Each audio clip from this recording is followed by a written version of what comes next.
नमस्ते छात्रों, आप सबको देखकर खुशी हुई। क्या हम आज के सत्र की शुरुआत एक खेल से करें? इसका नाम है लाल, पीला और हरा। मुझे 12 विद्यार्थी चाहिए। कृपया स्वेच्छा से सामने आ जाएं। आपको जमीन पर बनी हुई लकीर पर खड़े होना है। सबसे पहले खड़ा व्यक्ति लाल कहेगा, फिर उसके बाद खड़ा व्यक्ति पीला कहेगा और तीसरा व्यक्ति हरा कहेगा।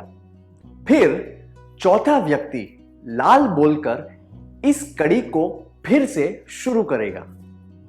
आप जो रंग कहेंगे उसके अनुसार यह क्रम होगा: 1 लाल, 2 पीला, 3 हरा, 4 लाल, 5 पीला, 6 हरा, 7 लाल, 8 पीला, 9 हरा, 10 लाल, 11 पीला, 12 हरा। जब मैं कहूं शुरू, तब जिन्होंने लाल कहा था वे 3 कदम आगे चले जाएंगे और 4 कदम पीछे जाएंगे। जिन्होंने पीला कहा था वे 3 कदम आगे चलेंगे और फिर 3 कदम पीछे। जिन्होंने हरा कहा था वे 3 कदम आगे चलेंगे और 2 कदम पीछे। जब भी मैं शुरू कहूं, तब आपको इन निर्देशों का पालन करना है, ठीक है?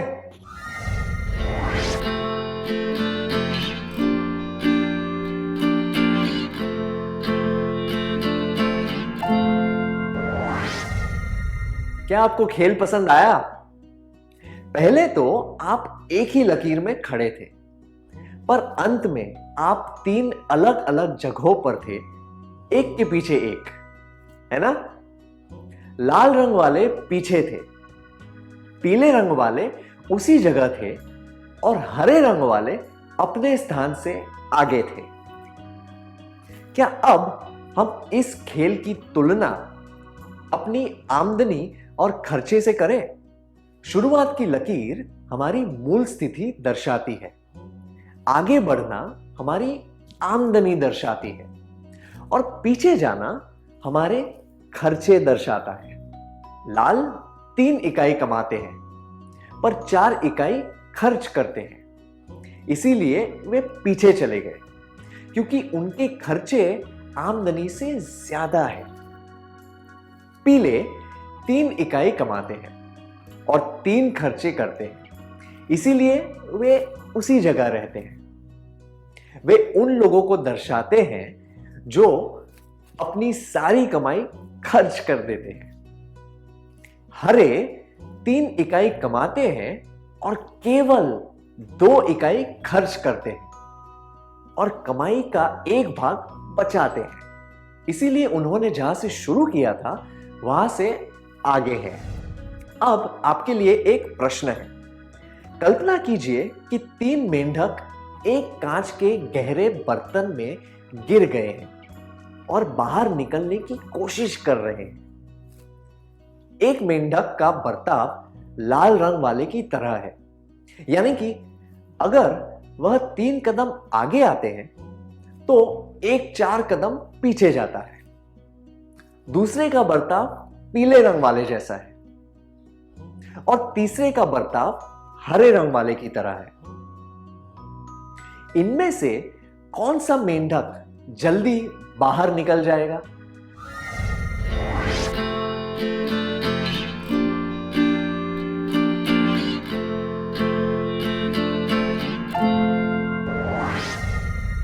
सही कहा। लाल थोड़ा आगे बढ़ेगा पर कई कदम पीछे रह जाएगा। पीला आगे पीछे करता हुआ उसी जगह रह जाएगा, पर हरा अपने प्रयास से लगातार आगे बढ़ता हुआ जल्दी बाहर निकल जाएगा। सोचिए कि अगर मेंढक की तुलना मनुष्य के व्यवहार से की गई है तो हमने इससे क्या सीखा। अब इस परिस्थिति पर ध्यान दीजिए। कल्पना कीजिए कि आपने 350 रुपए बचाए हैं। आप एक दुकान पर कपड़े खरीद रहे हैं। आपने 3 कपड़े देखे, अ, ब और स। तीनों अच्छे हैं और आपको पसंद भी है, पर अ में अच्छी कशीदाकारी है, इसीलिए इसका दाम 350 रुपए है। ब का दाम 300 है और स का दाम 250 है। आपने 50 रुपए रिक्शा के खर्च कर लिए और 300 रुपए कपड़े खरीदने के लिए। इस परिस्थिति में आप कौन सा कपड़ा खरीदेंगे? 1, अ के लिए 300 रुपए देकर 50 रुपए उधार रखेंगे। 2, ब खरीदेंगे। या फिर 3, स खरीद कर 50 रुपए बचा लेंगे। जब आपको केवल 300 रुपए खर्च करने हैं, तब 350 रुपए खर्च करना दर्शाता है कि आपका व्यवहार लाल रंग वाला है। आमदनी से ज्यादा खर्चा करना। ऐसा करने से आप पर कर्जा बढ़ेगा और आपकी आर्थिक स्थिति बिगड़ जाएगी। इस तरह के काम नहीं करने चाहिए। जब उसी किस्म का कपड़ा 250 रुपए में मिल सकता है तो उसके लिए 300 रुपए खर्च करना यह दर्शाता है कि आपका व्यवहार पीले रंग वाला है। सब कुछ खर्च देने से आपकी कोई बचत नहीं होगी। इस वजह से आपकी आर्थिक स्थिति में कोई भी सुधार नहीं होगा। आपातकालीन स्थिति में आपके पास कुछ नहीं बचेगा और आपको कर्ज लेना पड़ सकता है। जबकि उसी किस्म के कपड़े के लिए 250 रुपए खर्च करने में समझदारी है। यह दर्शाता है कि आपका व्यवहार हरे रंग वाला है। आप गुणवत्ता पर ध्यान देते हुए बचत करने के तरीके ढूंढते हैं। ऐसा करने से आपकी आर्थिक स्थिति सुधरेगी और बचत भी बढ़ेगी। धन के प्रबंधन का मतलब है कि सोच समझकर पैसे खर्च करना और पैसे बचाना। हमने यह समझा कि धन के प्रबंधन का अर्थ क्या होता है। आइए अब हम देखते हैं कि अपने रोजमर्रा के जीवन में इसका प्रयोग किस तरह किया जा सकता है। सबसे पहले कामिनी की परिस्थिति देखते हैं। कामिनी एक मध्य वर्गीय परिवार से है। उसके माता पिता उसे धन के प्रबंधन का अनुभव देना चाहते हैं, इसीलिए उन्होंने परिवार के मासिक खर्चों का काम उसे सौंप दिया है। पूरे महीने की आमदनी उसे दे दी ताकि वह खर्चे संभाल सके। सबसे पहले कामिनी ने सारे खर्चे की सूची बनाई। आइए एक कार्यकलाप के द्वारा देखें कि उसने सारे खर्चे किन वर्गों में डाले हैं। आपको स्क्रीन पर एक तरफ कुछ खर्चे दिखेंगे और दूसरी तरफ कुछ वर्ग दिखेंगे। आपको खर्चे को सही वर्ग में डालना है। खर्चे वर्ग: चावल, कांस्य की मूर्ति, फिल्म देखना, घर का किराया, दवाइयाँ, बांस का झूला, बीमा की किश्त, किताबें, मनोरंजन, रख रखाव, विलास, खाना, राशन, आराम, पूंजी निवेश, आपातकालीन, शिक्षा।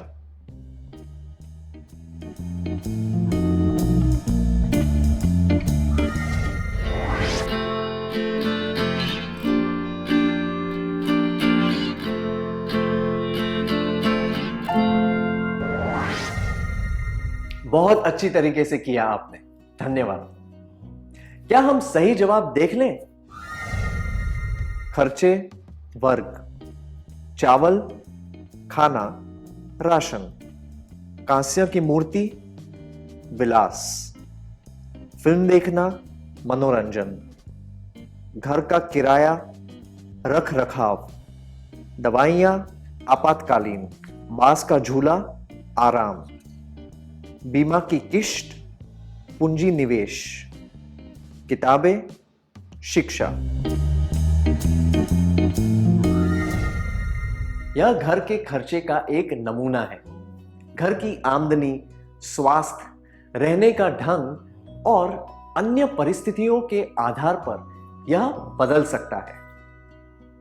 इसके बाद कामिनी ने प्रत्येक चीज को 3 मुख्य वर्गों के अनुसार रखा: महत्वपूर्ण और जरूरी खर्च, आराम और सुख के लिए खर्च, विलास और ऐश्वर्या के खर्चे। उसकी नई सूची के अनुसार खाना, कपड़े और घर महत्वपूर्ण व जरूरी खर्चे हैं। जिन खर्चों से सुख मिलता है और तनाव कम होता है वे आराम वाले खर्च में आते हैं। जो खर्च समाज में अपना ओहदा दिखाने के लिए किया जाता है वे विलास के खर्च में होते हैं।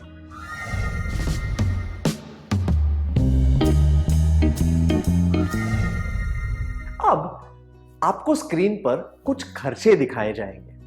आप एक मध्य वर्गीय परिवार से हैं। इस बात को ध्यान में रखते हुए क्या आप इन खर्चों को जरूरत, आराम और विलास के वर्ग में डाल सकते हैं? खर्च, जरूरत, आराम, विलास। चावल, बिजली, फिल्म देखना, घर का किराया, दवाइयां, एक महंगी तस्वीर, झूलती हुई कुर्सी, बीमा की किश्त, 5 सितारा होटल में पार्टी, पिकनिक।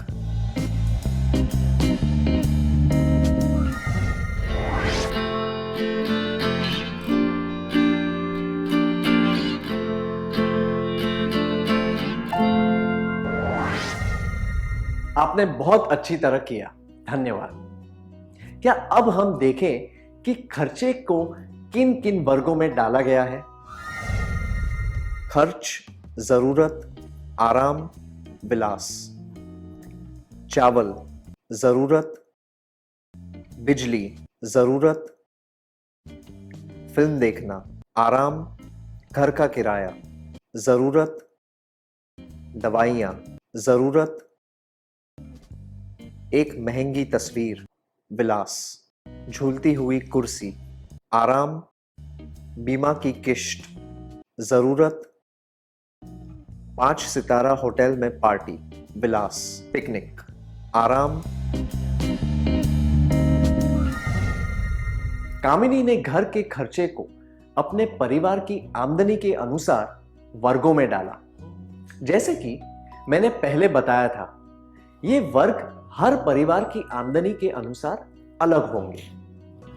उदाहरण के लिए, जो परिवार खुद के घर में रहता है उसकी सूची में घर का किराया नहीं आएगा। उसकी जगह रख रखाव के खर्चे होंगे, जैसे कि प्रॉपर्टी टैक्स इत्यादि। और तो और, आराम व विलास किसे कहा जा सकता है, यह भी परिवार की आमदनी पर निर्भर करेगा। कामिनी ने अपनी सूची अपने माता पिता को दिखाई। उन्होंने उसके काम को सराहा और उससे पूछा कि अब वह क्या करेगी। उसने कहा कि वह विलास के खर्चे नहीं करेगी, जरूरत वाले खर्चे पर ध्यान देगी, आपातकालीन परिस्थितियों के लिए पैसे बचा कर रखेगी। अगर कुछ पैसे बच गए तो वह आराम वाली चीजें पर खर्च करेगी। योजना के अनुसार खर्चा करना क्या होता है? योजना के अनुसार खर्चा करने का अर्थ है कि पैसे क्यों, कब और कैसे खर्च करने हैं, इस बारे में ठीक से सोचकर निर्णय लेना। मैं दोहराता हूं, योजना के अनुसार खर्चे करने का अर्थ है कि पैसे क्यों, कब और कैसे खर्च करने हैं, इस बारे में ठीक से सोचकर निर्णय लेना। क्या अब हम इस सत्र का सार संक्षेप कर लें?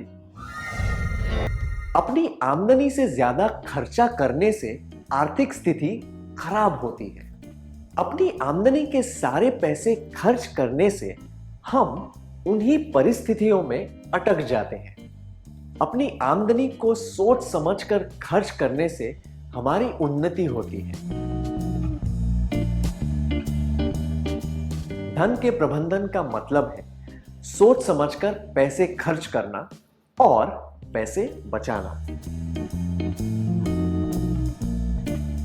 योजना के अनुसार खर्चे करने का अर्थ है कि पैसे क्यों, कब और कैसे खर्च करने हैं, इस बारे में ठीक से सोचकर निर्णय लेना। अच्छी तरह सार संक्षेप करने के लिए धन्यवाद।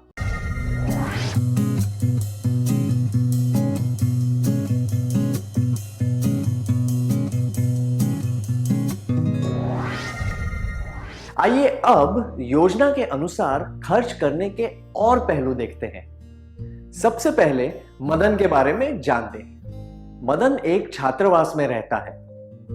वह अपने कमरे को सजाना चाहता है, इसीलिए उसने अपने दोस्त नवीन से 250 रुपए उधार लिए और 10 दिनों में लौटाने का वादा किया। पर वह 10 दिनों में पैसे नहीं लौटा पाया। नवीन मदन से पैसे मांगने गया। अगर आप मदन की जगह होते तो क्या करते?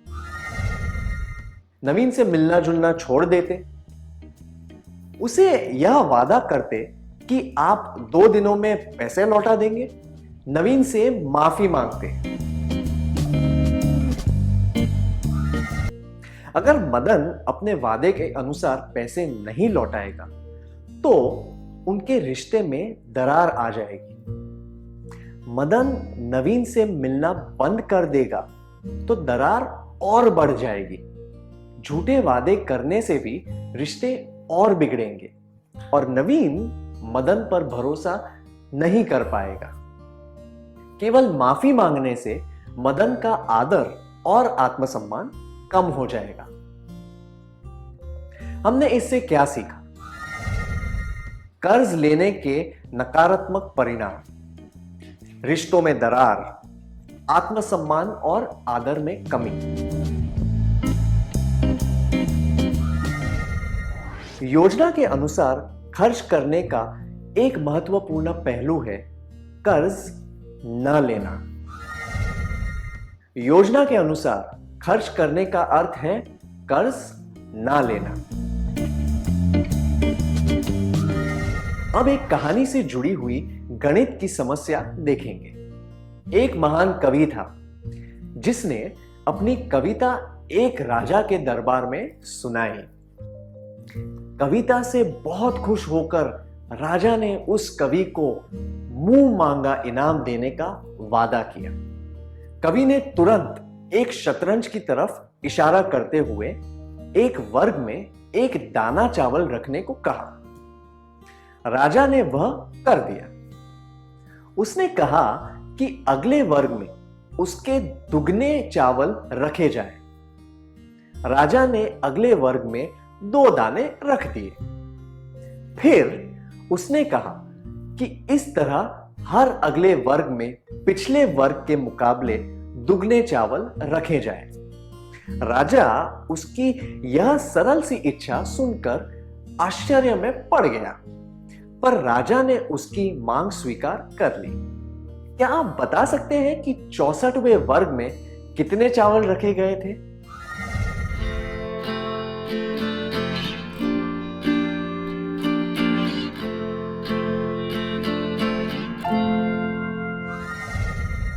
क्या आपने हिसाब लगा लिया?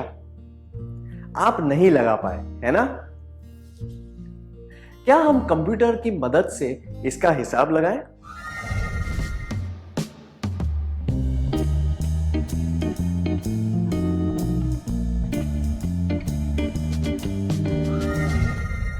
38वें वर्ग के बाद कंप्यूटर भी इसका हिसाब नहीं निकाल पाया। आइए फिर से कहानी पर ध्यान देते हैं। जब राजा ने कवि की मांग को पूरा करना शुरू किया तो उसका शाही भंडार खाली हो गया। इसके बाद ही राजा समझ पाया कि उसकी इच्छा इतनी सरल नहीं थी जितनी कि दिख रही थी। पूरा राज्य मिलकर भी वह इच्छा पूरी नहीं कर सकता था। अब राजा की परिस्थिति ऐसी हो गई थी जैसे कि उन लोगों की होती है जो बहुत अधिक दर पर कर्ज लेते हैं। कुछ अनियोजित क्षेत्र में ब्याज की दर इतनी ज्यादा होती है कि वह मूल राशि से भी अधिक हो जाती है। इसीलिए किसी आराम या विलास की चीज को खरीदने से पहले यह सोच लेना चाहिए कि इसके लिए कर्ज लेना चाहिए या नहीं। योजना के अनुसार खर्च करने का अर्थ है कर्ज ना लेना, अधिक ब्याज की दर वाली कर्ज से बचना। मुझे यकीन है कि आपने मेहनती चींटी की कहानी सुनी होगी, जिसने बारिश आने से पहले खाना इकट्ठा कर लिया और आलसी टिड्डा गर्मियों में आराम करता रहा। फिर उस टिड्डे को बारिश के मौसम में भूखा रहना पड़ा। आप में से किन लोगों को भविष्य के लिए पैसे बचाकर रखने की आदत है? आपने यह कब और कैसे शुरू किया? आपने कितने पैसे बचाए हैं? क्या आप इस बारे में सबको बताना चाहेंगे?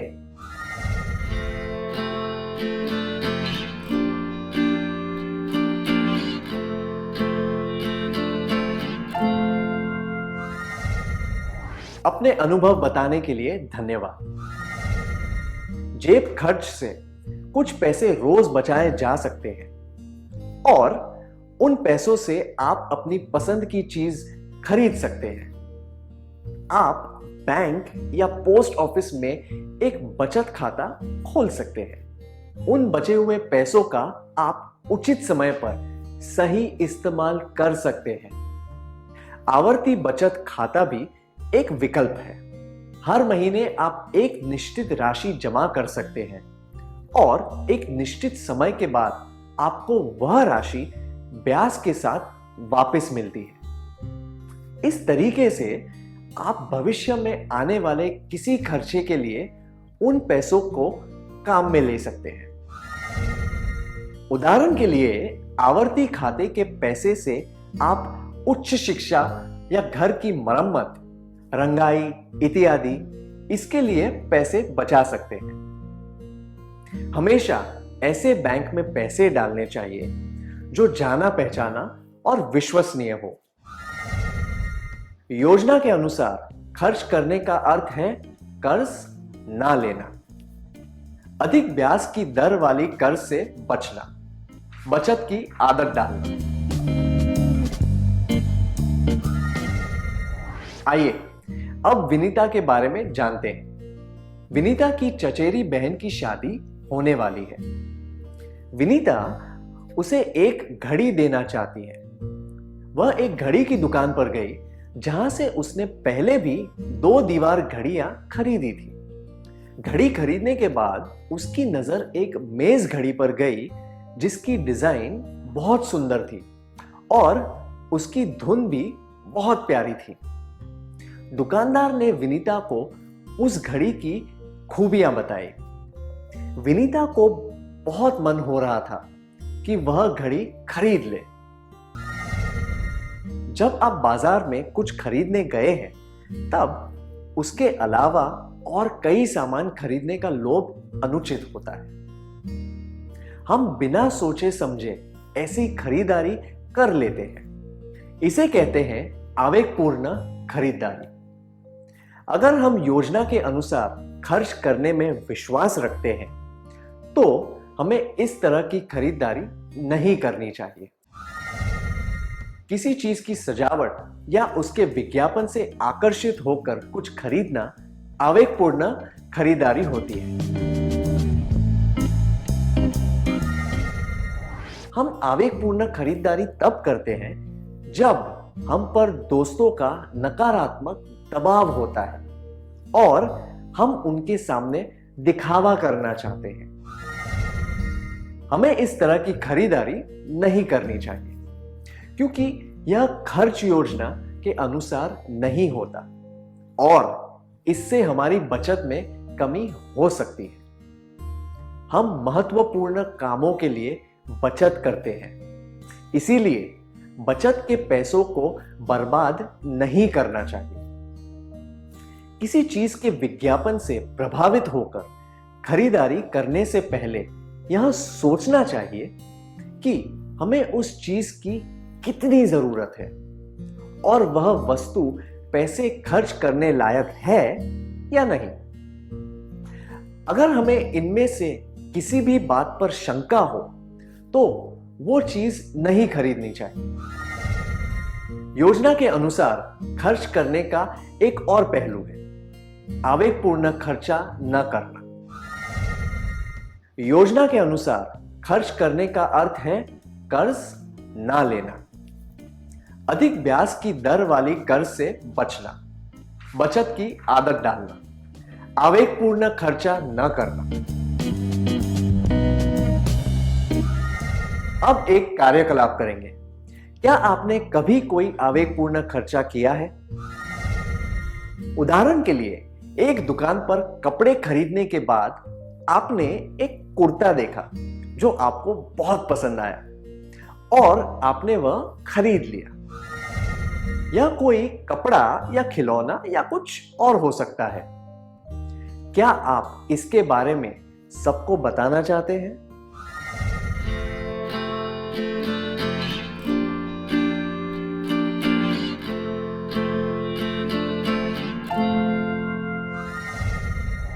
अपने अनुभव बताने के लिए धन्यवाद। क्या आपको वह सत्र याद है? अपने माता पिता को समझे। उसमें हमने चर्चा की थी कि किस तरह माता पिता ने 2 साल के बच्चे की बात मान ली पर 14 साल के बच्चे को मना कर दिया। अब आप समझ गए होंगे उन्होंने ऐसा क्यों किया, है ना? वे आवेगपूर्ण खर्चा नहीं करना चाहते थे और उन्हें पता था कि आप आवेगपूर्ण खर्चे के नकारात्मक प्रभाव समझ सकते हैं। धन का प्रबंधन खुशहाल और तनाव मुक्त जीवन का आधार होता है। इसीलिए हमें लाल रंग वाला व्यवहार नहीं करना चाहिए, यानी कि आमदनी से ज्यादा खर्चा करना। पीले रंग वाला व्यवहार यानी कि पूरी आमदनी खर्च करना, यह भी नहीं करना चाहिए।